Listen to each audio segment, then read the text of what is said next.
All right, guys, welcome back to another video. It's your man Jay. So today we're going to be discussing, not in detail, but we're just going to be discussing the Apple event. Um, so the first things first, I'm going to get these things out of the way.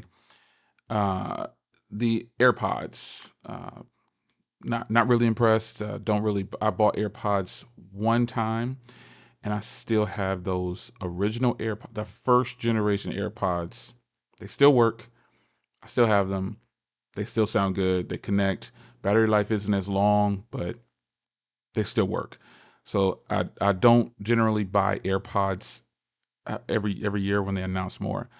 But what I will say is that they seemed impressive. I've never heard any other AirPods other than the original ones, because I like other brands.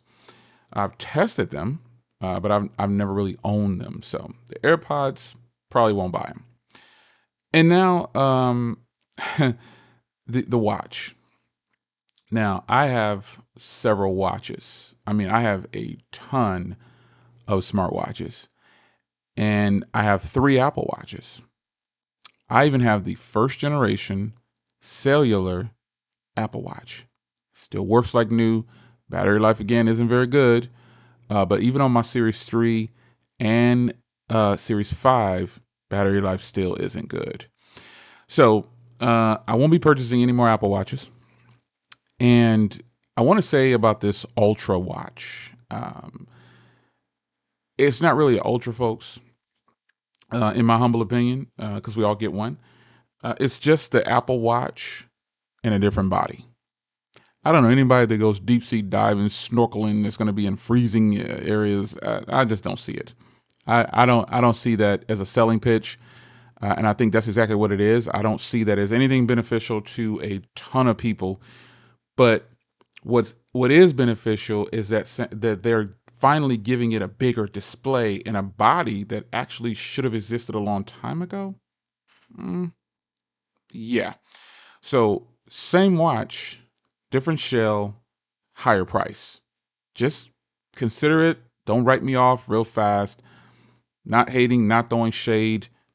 I'm just seeing it for what it really is, which is the concept of almost everything we own today.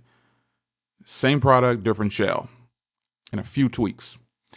But this Ultra watch, or whatever it is, it's cool. It's all right. I like the look of it. I like the size of it, and I like the screen and everything. But there are plenty of other watches that cost less, that do the same thing. Ultimately, and most people use their devices for fitness tracking anyway, and responding to emails, text messages, stuff like that. Really basic things. Smartwatches are overkill and really an expensive accessory, but we have them. It took me a long time to adapt to them, but I use one now regularly. So yeah, that's my thoughts on the smartwatch. Same software, same experience, few extra things, really high price for a different body that we should have gotten a long time ago anyway. The better battery, all these things. Those things should be standard at this prices that Apple has. Now let's talk iPhone, because this is where I became impressed. Now I do have these dummy units still. Uh, where's that one at? I have, and I remember saying this a long time ago as well. Like most people, this bigger 6.7-inch version is going to be the best selling iPhone that they have, because it has a 1080p display. It's basically the iPhone 13 Pro Max with a different camera setup, folks, at a different price. I mean, we shouldn't be shocked about this, because Apple has an iPhone SE with the internals of these more expensive devices. So at $800 or $900 or whatever it costs, yeah, it's a no-brainer for a lot of the world. People want bigger phones today, and just think about all the parents whose children asked, "I want an iPhone 13 Pro Max," or "I want this," and they were like, "Heck no!" Now they can do it, and they present this to you as though they're doing it with ease, but in reality, they're still paying a high price and getting less, really. So that is probably going to be the top selling iPhone across the board for Apple. I don't doubt it. And there'll be plenty of people that grab the 13 Pro Maxes and all these other devices, which are actually really much better deals if you can get a 13 Pro Max at the same price, ultimately, I would definitely do that. I would not get the newer 14 Plus over the iPhone 13 Pro Max because obviously you're going to get stellar battery still, and you're going to get the better camera, and you just the hardware, you get it. But that's just my opinion. Again, we all get one. So when it comes to the Pro models, wow, wow. So on paper, when I looked at this, I said, "Whoa." You know what I mean? Like this is the same internals. Ultimately, this processor just has A16 instead of A15. And when you look at it that way, they did, I guess, ultimately what you can do with the processor. You can tweak it, you can perform, you can make it better. And so they named all these things that they can do better and it's more efficient, which is to our benefit, I guess, or to the consumer's benefit.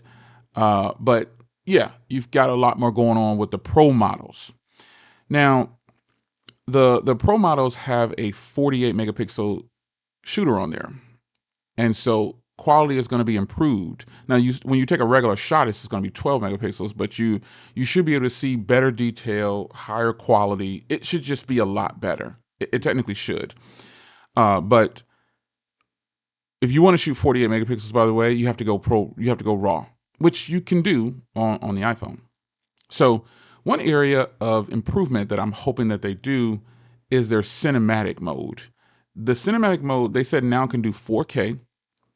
And I'm excited about that because I use the iPhone 13 Pro Max for rear cameras for top-down shots because I think they're some of the best for video footage like that. And when it comes to a cinematic video with the iPhone 13 Pro Max, I have to be outside. I have to be outside in tons of light for it to really look good because the cameras on the S22 Ultra's portrait mode can shoot pretty much anywhere and it looks really good. So my thing about their cinematic video is I want to vlog with the iPhone 14 Pro Max. I want to vlog with it. But if the cinematic video quality, like you see the promos that they do online with it, when they're showing it to you, it looks phenomenal, right? Oh my gosh, it's fantastic. Your footage will never look like that more than likely. It's in a controlled environment way out. They've got way more money than we have, and so they can put out these videos that look phenomenal with the devices. You see how they got it on the big rig and everything. Yeah, yeah. So when it comes to cinematic video, I'm very excited about that. That it can do 14. It can do 4K now, but I want the quality to be good. I want my quality to look like their quality. I can switch lighting around all day long, but the quality really needs to be there, and I need to be able to do it indoors in a low light setting like this. Now, granted, this is the 16 millimeter Sigma lens, and so it won't compare to something like that. However, it can be great because I actually like the rear cameras and the front camera on the 13 Pro Max, and I like the cinematic video, just not indoors for vlogs. I can do tons of just regular 4K 60, 4K 30 of things, and it is flawless, folks. It's really good. I've given them that. So what I'm hoping for is the 14 Pro Max to be even better than the 13 Pro Max. I want it to kick its butt. Now, they do have what's called action mode now. This is something just stabilization. I don't know how much I would use this, but I'm glad that it's there. That's what I'll say about it. I'm glad that it's there, and because I use my GoPro, which has the best stabilization of any kind of action thing I've used, and I've used. There may be something better, but GoPro hyper smoothing is ridiculous, and it has 5K recording. It's ridiculous, but Apple's making their mark with this action mode, and I like it. I like it a lot. Now, the island, what was it called? The dynamic island. There's no more of this on the Pro models, right? We saw this coming, and this again, I talked about this before it launched, and I said they're going to give this body style to the older or the new 14s and give the Pro models, which if you follow Apple, that's what they're going to do. They're going to make you pay for their upgrades, and they're going to charge you a high price for the things that aren't really an upgrade. So the Pro models, the dynamic island or the island, whatever it's called, It's boss. Now, you think about when you use a device, the software is where this is your main interaction with the device, the software. This is where you stay. You stay with your software and it's in your face and this is what you're going to be using. Apple did a good job at this because this pill isn't just let me grab something let's grab the Pixels right here. It's not this. It's not just a little center camera like that. They put together use of that ginormous mark in the center of the screen, and they've made it interactive. This is a boss up move because it really takes their software. I don't think they innovate much, but this right here, folks, this is good. And if you hate on them for this, I'm not saying people are hating, but there are tons of people out there now talking about LG did this back in so and so. But every time Apple brings out a device, people start to compare it to Android devices that had something similar or the same thing years ago. Well, let's be clear here. It was trash on LG's device. I had it. I think it was the V10, the V20. I had those. It wasn't good because if it was good, LG would have stuck with it and they would have capitalized on it. Nobody cared about it. Some things are before their time. However, that implementation of that on the LG devices, garbage. Come on, man. It wasn't good. If it was, we'd have it now on LG devices and Samsung devices because everybody copies everybody. And I for sure know that Apple wasn't going through old catalogs saying, "Ooh, LG did this. Let's steal their idea, and let's make it better." Absolutely not. It's a totally different concept. It's baked within the software in the screen. And the pill that they have in the center is such a nice upgrade. I love it. And I'm waiting for people to hate on them like this. It's a shame, but I've learned to just give Apple credit when I feel like they deserve it, and I feel like they deserve a huge applause for implementing this on the new iPhone 14 devices. I wish they would have done it for all of them, but yeah, they're gonna make that bread.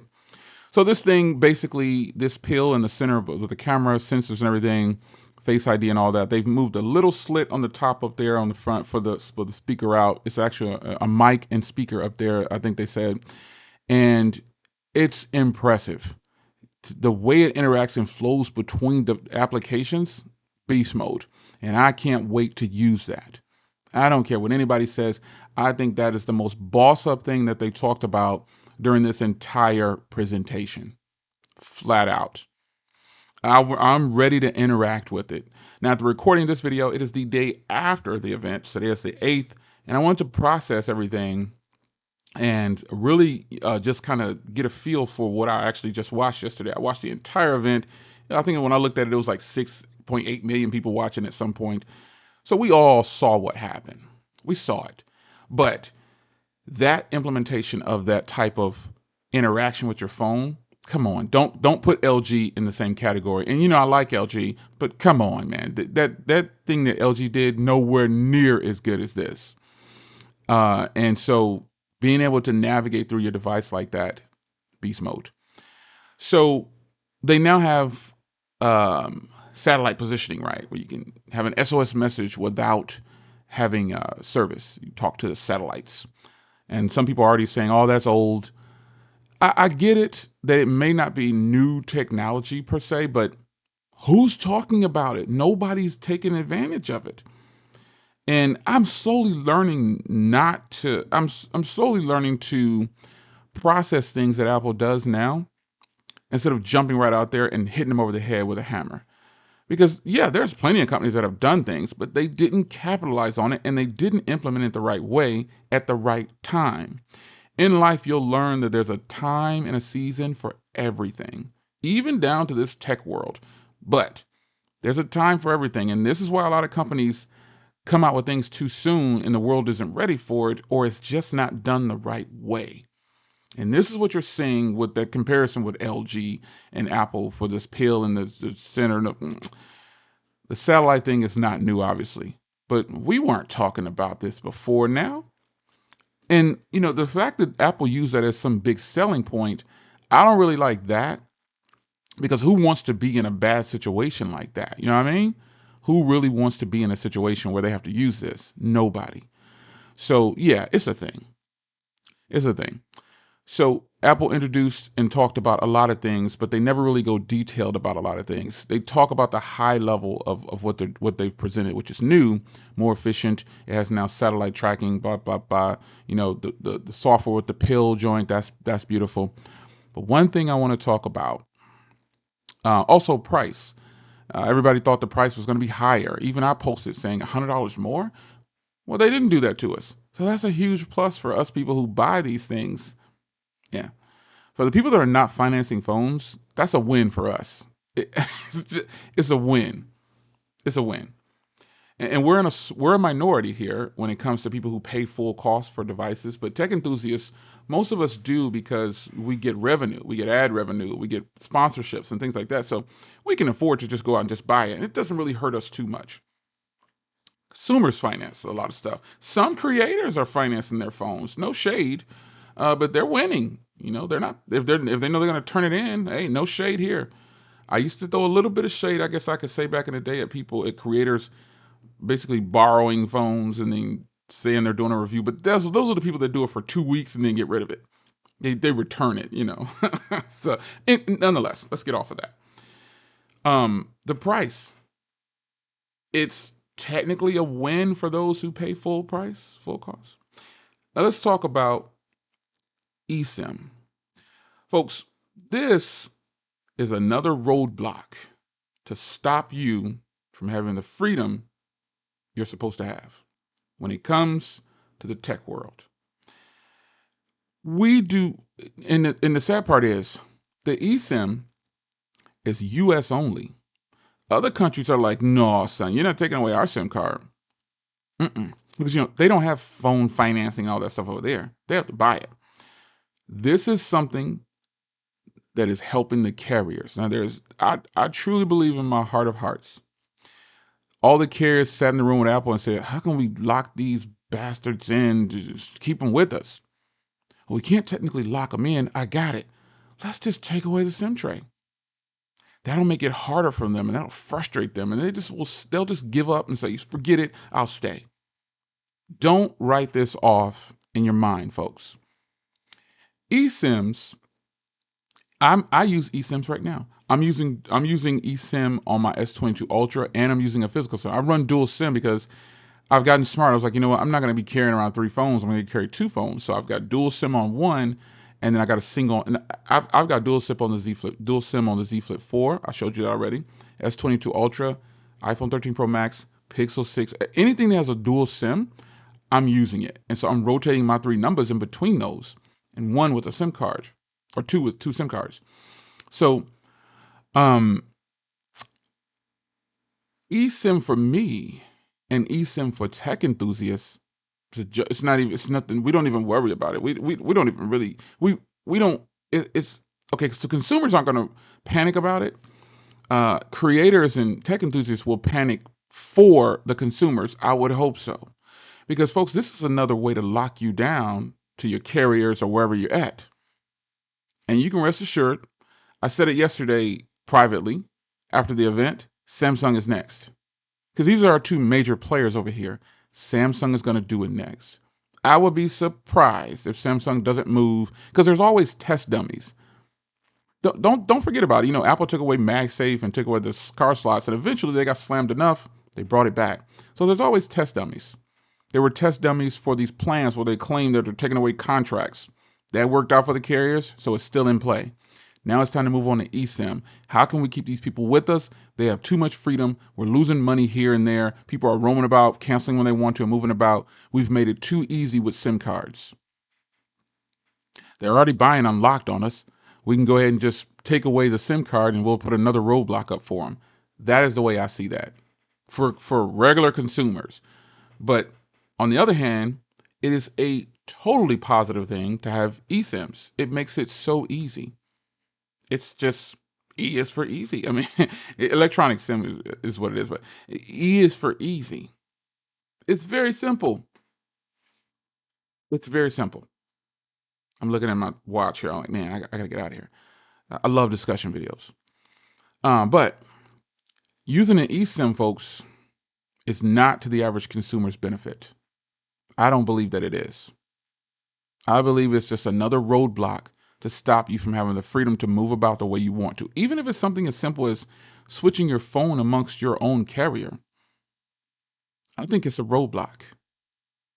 And it's an unfortunate one. Takes no charger. First, no headphones. Then no headphone jack. No headphone jack, no headphones, no power brick, no SIM card tray, no cable is next. And we joke about, I think lots of people joked about it back in the day, saying they're just going to ship you a phone now. You can't buy a SIM tray. So, listening to, before I get out of here, thinking about Apple, they would be the company to just go portless and make you do everything wirelessly. Because Apple doesn't care about fast charging. I also spoke about that privately in my group. They don't really care about fast charging. They don't care about it, because if they did, they would make their devices fast charging at 50 watts at least, give you a fast charging brick, and call it a day. They don't care about that, though. They want your money, folks. And they're getting it. And they're getting mine. The difference between me and some creators out there, we're getting revenue, so we're not really paying for this stuff. It's paying for itself. But nonetheless, I'm going to get out of here. Discussion on the Apple event. It was impressive. I'm impressed. You probably think, Jay, you're not impressed. I'm impressed. I'm giving, this is me being fair to Apple. You can rest assured. Do you remember how I felt about, yeah, this is me being fair to Apple about their iPhones. I'm impressed with the dynamic island, or the pills. That is just going to be the best thing. And I'm going to be very fast to test out 4K cinematic video. I want to vlog with an iPhone so bad. And I'm hoping that the 14 Pro Max does that. Again, today is the 8th of the recording of this video. I will be pre-ordering, just like you who are pre-ordering. I plan on going for the terabyte deep purple, if I can get one. Most of the time I've tried to order something like that, the date moves so fast, I'm not able to get it. So I end up settling for a 512 or 256 or whatever I can get at the time. But I'm shooting for the terabyte, hoping that. And that's where I'm going to sit at. I don't know if I'm going to give up, because we got the green and we got the blue, and I got a red 13. Don't know if any of those are going bye-bye, because I want to do comparisons and stuff. But we'll see how this plays out. But for sure, I'm ordering flat out, full cost, unlocked, 1 terabyte, or 512, or whatever I can get. I'm just going to get the deep purple, because again, the times that I've ordered, I was able to get one and go right over to the Apple store and pick it up same day, like the next week or whatever, and just get it with no problems. Walk right in, pick up my order, and bounce. But I never really have gotten if I did get a 512, I had to get it after the fact. You know what I mean? So hoping to get a terabyte deep purple. And if not, I won't get it. I'll get what I can get. I just want to be able to get one on launch, because I can pick it up next week, unlike my Z Fold 4. So update on my Z Fold 4 before I get out of here. I ordered right the day of the launch event, and I still don't have it. Now they've delayed. My date was today for delivery, and I'm not getting it. They took away a date now. They say we don't know. So that's that. I'm sure I'm probably going to get my iPhone 14 Pro Max before I get my Z Fold 4. That's a shame, too.